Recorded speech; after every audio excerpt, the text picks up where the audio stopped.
نہایت اونچے پہاڑ کی چوٹی پر ایک درویش نہ جانے کب سے مراقبے میں بیٹھا تھا۔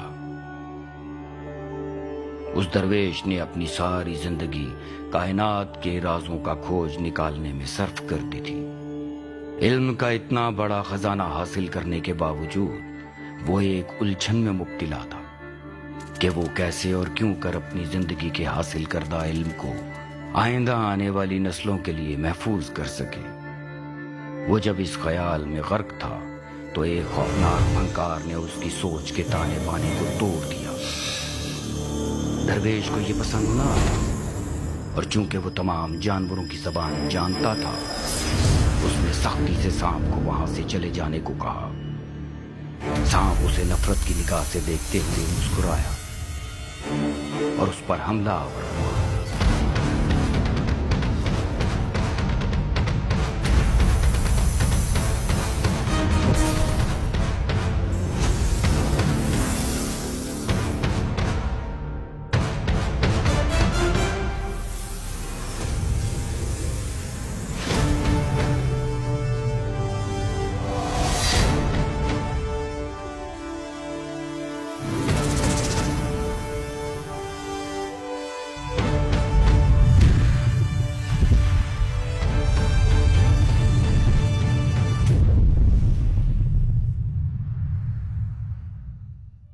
جب بوڑھے درویش کی سانس ٹھہری تو اس نے اپنی مدد کو آنے والے پراسرار جانور کا شکریہ ادا کیا اور اس کی بہادری کو سراہا۔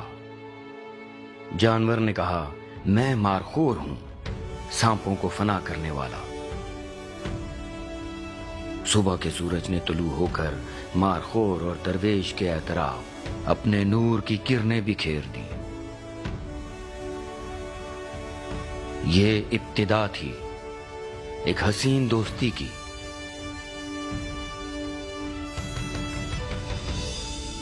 مارخور اور درویش کئی دن ساتھ بتاتے اور اپنی اپنی دنیاؤں کے حسین رازوں سے ایک دوسرے کو آگاہ کرتے۔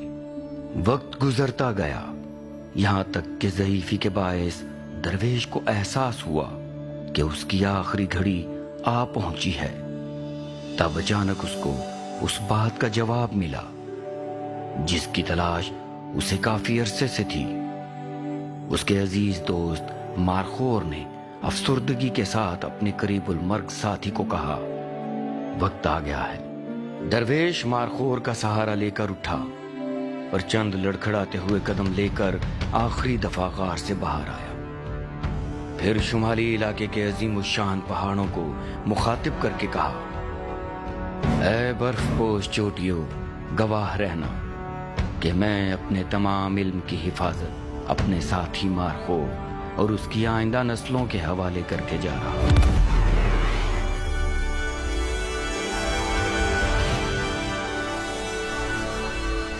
اس طلسماتی دنیا میں یہ بات مان لی گئی کہ جو بھی خوف کو شکست دے کے کسی مارخور کی جان بچائے گا اور جس کا دل پاکیزہ ہوگا وہ محافظ کہلائے گا۔